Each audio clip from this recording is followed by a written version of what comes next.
Okay, अब हम लोग आगे देखते हैं। एक स्फेरिकल कंडक्टर हमने जूम करके रखा हुआ है। ये जो हमारे पास है ये क्या है, एक स्फेरिकल कंडक्टर है। कैसा है भाई कि एक ये स्फेरिकल कंडक्टर है, ठीक है, स्फीयर ही तो है, स्फेरिकल कंडक्टर। अगर इस बॉडी के ऊपर हमने चार्ज प्लेस कर दिया Q, ठीक है, तो ये चार्ज प्लस ही अगर हम एज्यूम करके चल रहे हैं, इस बॉडी के ऊपर अगर हमने चार्ज प्लेस कर दिया है Q और इसका रेडियस है कैपिटल R, तो इसका पोटेंशियल कितना होगा भाई, तो इसका पोटेंशियल रेज कितना होगा, तो that potential raise is equal to 1/4 pi epsilon Q by R, ठीक है। तो इस बॉडी की कैपेसिटी क्या होगी, इस बॉडी का कैपेसिटेंस क्या होगा, प्रोपोर्शनैलिटी कांस्टेंट क्या होगी, तो C is equal to Q by V, that is equal to 4 pi epsilon R। तो आप ये सोचो कि जो हमने रेशियो निकाला चार्ज बाय पोटेंशियल, ये क्या किन किन चीजों पर डिपेंड कर रहा है, ये रेशियो किन किन चीजों पर डिपेंड कर रहा है भाई, तो ये डिपेंड कर रहा है सिर्फ और सिर्फ रेडियस को डिपेंड कर रहा है। मतलब सिर्फ साइज भी तो जरूर डिपेंड कर रहा है, शेप पे भी डिपेंड करेगा, शेप आएगा तो कंडक्टर ही बदल जाएगा, कंडक्टर बदलेगा तो उसकी पोटेंशियल भी बदल जाएगी, है ना, जो कुछ भी है। तो ये जो कैपेसिटी है या कैपेसिटेंस है ये डिपेंड करता है किन चीजों पे, शेप और साइज पे ही डिपेंड करता है, ना कि चार्ज पे और पोटेंशियल पे। अरे ये कैपेसिटेंस जो है ये रेशियो है, सिंपली रेशियो है, ठीक है। अगर किसी कंडक्टर का कैपेसिटी अगर 5 फैराड हो, मान लो 5 फैराड हो गया, ठीक है, तो 5 फैराड का मतलब क्या होता है वो समझो।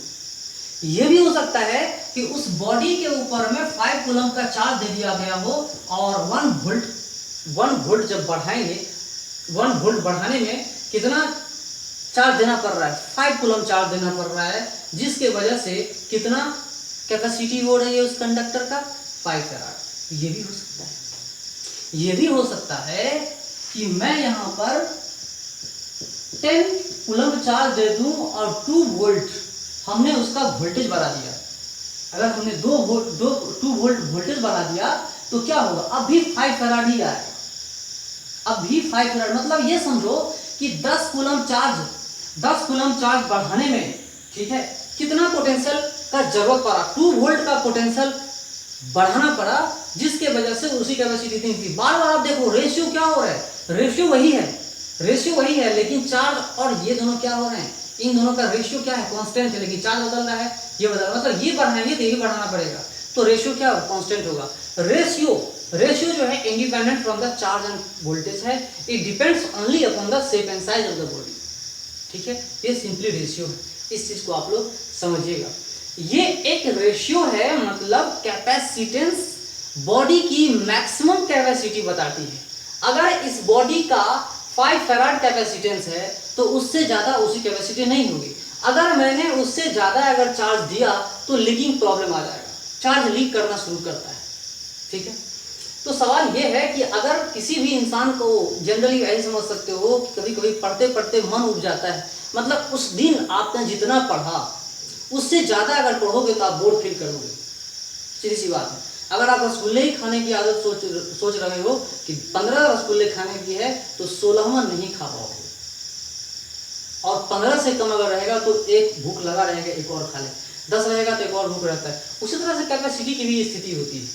किसी भी कंडक्टर की मैक्सिमम स्टोरिंग कैपेसिटी चार्ज का क्या होता है, मैक्सिमम स्टोरिंग कैपेसिटी चार्ज, तो वो कैपेसिटी डिफाइन करता है, इसीलिए हमने कहा था चार्ज जब एक वोल्टेज बढ़ाए हैं तो charge is directly proportional to charge is equal to capacitance to raise the potential of the body by 1 volt. 1 volt तक बढ़ाने में कितना चार्ज का जरूरत पड़ता है, वो उसकी कैपेसिटी कहलाता है, वो उसका कैपेसिटेंस कहलाता है।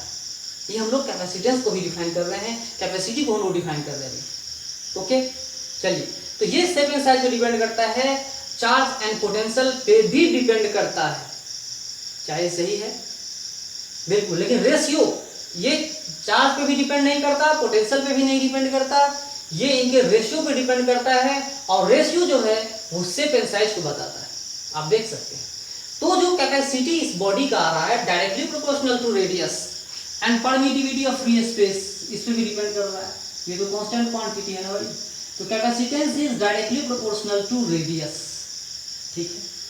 अब सवाल ये है, कि हमने इतना बड़ा कंडक्टर बनाया और इससे छोटा एक और कंडक्टर लेते हैं, तो ज्यादा कैपेसिटी किसकी है? इसका रेडियस कम है, सबको दिख रहा है ना? इसकी रेडियस कम है और इसका रेडियस ज्यादा है, तो ज्यादा स्टोरिंग कैपेसिटी किसकी है? ज्यादा चार्ज अपने अंदर कौन रख सकता है? ये वाला रख सकता है। ये कम स्टोरिंग कैपेसिटी है इसका, है ना? सीधी सी बात है। ये कम चार्ज स्टोर कर सकता है, ये ज्यादा स्टोर कर सकता है, ठीक है? क्योंकि इस पास ज्यादा स्पेस है, इस पास कम स्पेस है ना? तो कम स्पेस है, उतना ही चार्ज मैं इस बॉडी में दे दूं, उतना ही चार्ज इस बॉडी में दे दूं, तो क्या होगा? क्या उसी कैपेसिटी उतनी ही रहेगी? नहीं, उसी कैपेसिटी उतनी ही नहीं रहेगी। अगर हमने उतना ही चार्ज दे दिया, वोल्टेज भी उतना ही दे दिया, लेकिन इसके बावजूद इसकी कैपेसिटी उसके कैपेसिटी के बराबर नहीं हो रहा है, क्योंकि शेप एंड साइज पे डिपेंड कर रहा है। क्या डिपेंड कर रहा है भाई? शेप पे भी डिपेंड करता है और साइज पे भी डिपेंड करता है। शेप कैसा है, कंडक्टर कैसा है, स्फेरिकल है या रिंग है ना, या सिलेंडर है, उन सब चीजों पे भी डिपेंड करता है। Okay, capacity. आगे चलते हैं।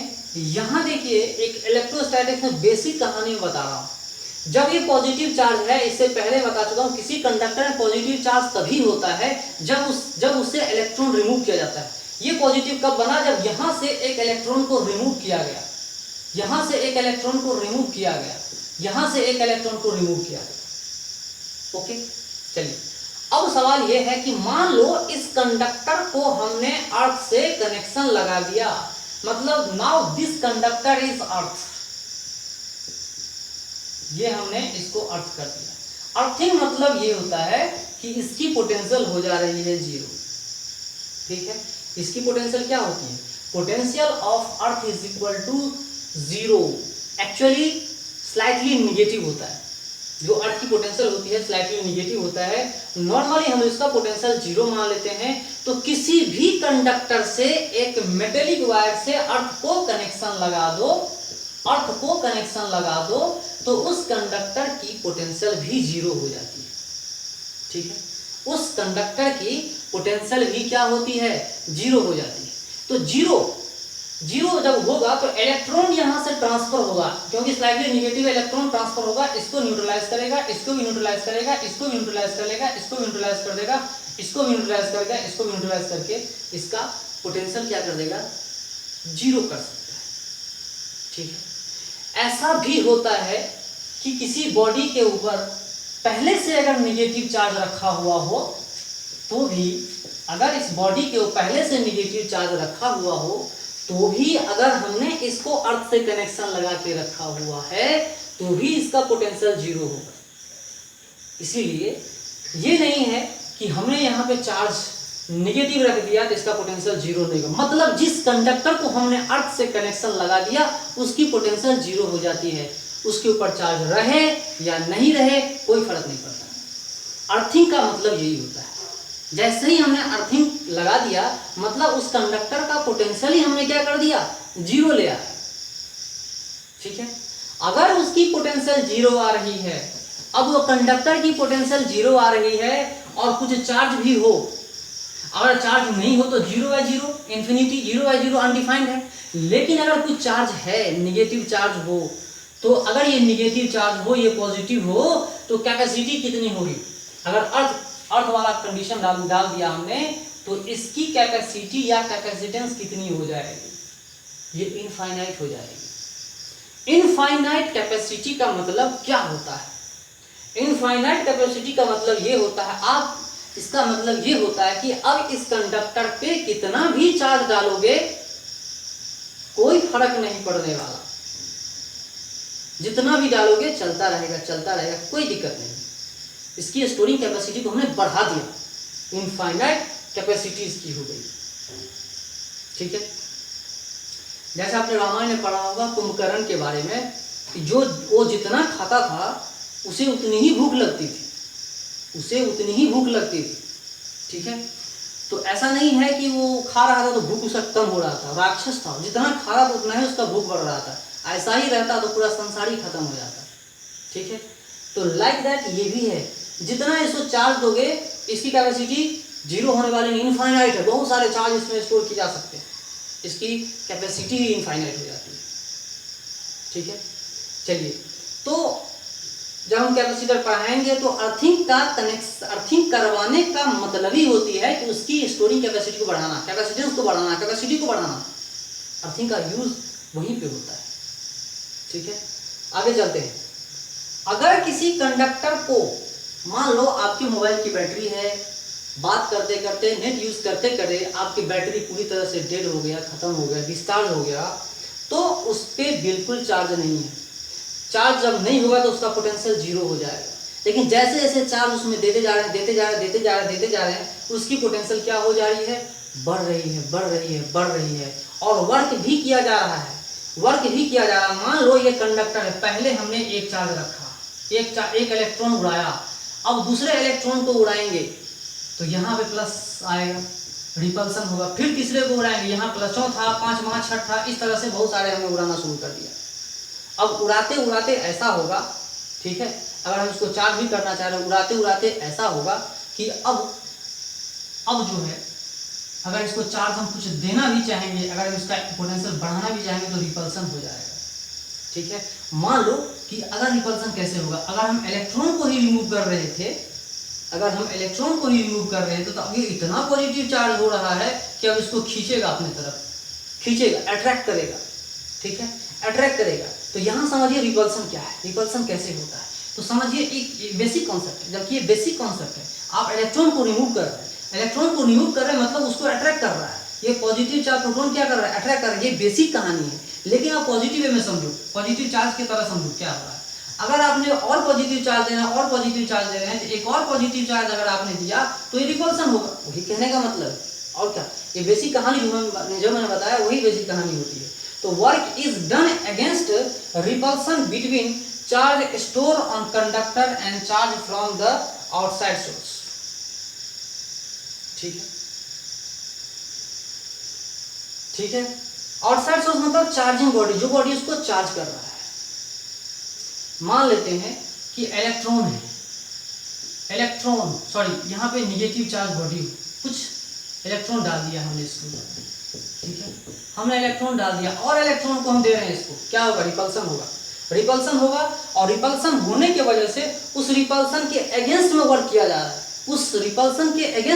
जा रहा है, और वो जो वर्क डन किया जा रहा है वो कंजर्वेटिव इलेक्ट्रिक फील्ड के अगेंस्ट में किया जा रहा है, और उस वर्क करने के वजह से, उसके अगेंस्ट वर्क करने के वजह से उसके अंदर एक पोटेंशियल एनर्जी स्टोर हो जाती है ना। तो work stored as electrostatic potential energy, du, small electrostatic potential is equal to negative of work done, that is equal to dq, small dq charge हमने दिया है, और किसी टाइम t पे उसकी पोटेंशियल कितनी हो जा रही है, v है, तो dq इंटू v क्या लिखेंगे, q/c, ये फॉर्मूला देख करके q/c पोटेंशियल, तो इंटीग्रेट करेंगे q² total final charge is equal to q, इतना लिख देंगे, that is equal to electrostatic potential energy stored on that capacitor, condenser, conductor, है ना, बैटरी, व्हाटएवर, जो कुछ भी है। आगे चलते हैं कंडक्टर। अब देखिए दूसरा केस, जब हम बैटरी से अपने मोबाइल को चार्ज करते हैं, वो कहानी क्या होता है। उस कहानी में पोटेंशियल डिफरेंस को कांस्टेंट रखा जाता है। इस कहानी में पोटेंशियल डिफरेंस कांस्टेंट नहीं है, पोटेंशियल डिफरेंस बढ़ रहा है, घट रहा है, बढ़ रहा है, देख रहे हो, चार्ज तो डिपेंड है, कैपेसिटेंस कांस्टेंट है, चार्ज तो डिपेंड हो रहा है, कैपेसिटेंस बाहर गया जा रहा है, q इंटू dq इंटीग्रेट कर रहे हैं, जितना चार्ज होगा, ठीक है, उस अगर ज़्यादा चार्ज है तो फिर अगर चार्ज करते हैं तो एनर्जी ज़्यादा खपत होता है। ठीक है, अगर पोटेंशियल डिफरेंस कांस्टेंट हो तो बैटरी कहलाता है, तो work done by battery is equal to q/v, लेकिन उस बैटरी के द्वारा कितना वर्क हो रहा है, इतना, लेकिन जो कैपेसिटर के अंदर एनर्जी स्टोर हो रहा है वो हो रहा है इतना, आधा किधर गया, आधा एनर्जी के रूप में लॉस्ट हो गया। तो सवाल क्या है, सवाल यह है कि जब भी आप अपने बैटरी को चार्ज करते हो तो गौर से देखते होंगे कि अगर आपकी बैटरी का लेवल बहुत लो हो गया है, 10%, 5% हो गया, तभी आप चार्ज करो। 90% हो गया और 75% हो गया, 80% हो गया, 60%, तब आप मोबाइल को चार्ज मत करो, अपनी बैटरी को चार्ज मत करो। क्यों, ऐसा मैं क्यों कह रहा हूँ, क्योंकि अगर आपने 70, 75, 80% चार्ज होने के बाद अगर आपने मोबाइल को चार्ज किया तो हीट जो ज़्यादा अगर आपने चार्ज को देना शुरू करोगे तो पहले से जो चार्ज वहाँ मौजूद है, चाहे पॉजिटिव निगेटिव हो, वो रिपल्सन होगा, दोनों में जो क्या होगा, रिपल्सन होगा। अब बेसिक कहानी में बता चुका हूँ क्या होता है, अट्रैक्शन होता है। तो अगर रिपल्सन होगा या अट्रैक्शन होगा तो उसको ओवरकम करने के लिए और वर्क करना पड़ेगा। करेगा कौन? बैटरी करेगा, बाहर से बैटरी सप्लाई हो रही है वो करेगा, ठीक है, जिसके वजह से मुश्किल होता है चार्ज होना, मुश्किल हो जाता है चार्ज करना उस समय। इसीलिए जब आप 10% आपका बैटरी लो है, 5% लो है, तभी आप मोबाइल को चार्ज करो, कंटिन्यूअसली चार्ज करो। ये रिसर्च कहने की चीज़ है, रिसर्च करने वाली चीज़ है। बैटरी को चार्ज करने की यही सही तरीका है। 100% बैटरी को चार्ज मत करो, कुछ तो परसेंटेज कम रहने दो, ठीक है। और जैसे ही हमने चार्ज रख दिया, कंटिन्यूअसली उसको चार्ज होने दो, उसमें एनर्जी कम खपत होगी। लेकिन अगर आपने 50% पे स्टार्ट किया है, 60% पे स्टार्ट किया है, तो एनर्जी लॉस ज़्यादा होगा। आप खुद भी देखोगे कि आपका मोबाइल गर्म हो गया है, ठीक है। एनर्जी हीट लॉस उसमें ज़्यादा होता है। और कम बैटरी, कम अगर बिल्कुल ही डेड हो जाए मोबाइल की बैटरी, तो तुरंत जो है चार्ज होना शुरू हो जाता है। अगर आप स्विच ऑफ करके अपने बैटरी को चार्ज करोगे तो तेज़ी से चार्ज होगा, स्विच ऑन करोगे तो क्या होगा, स्विच ऑन करके चार्ज करोगे तो दिक्कत आ जाती है, तो कुछ एनर्जी वेस्ट होता है, फिर उसमें एनर्जी देनी पड़ती है, लाइक दैट। ओके।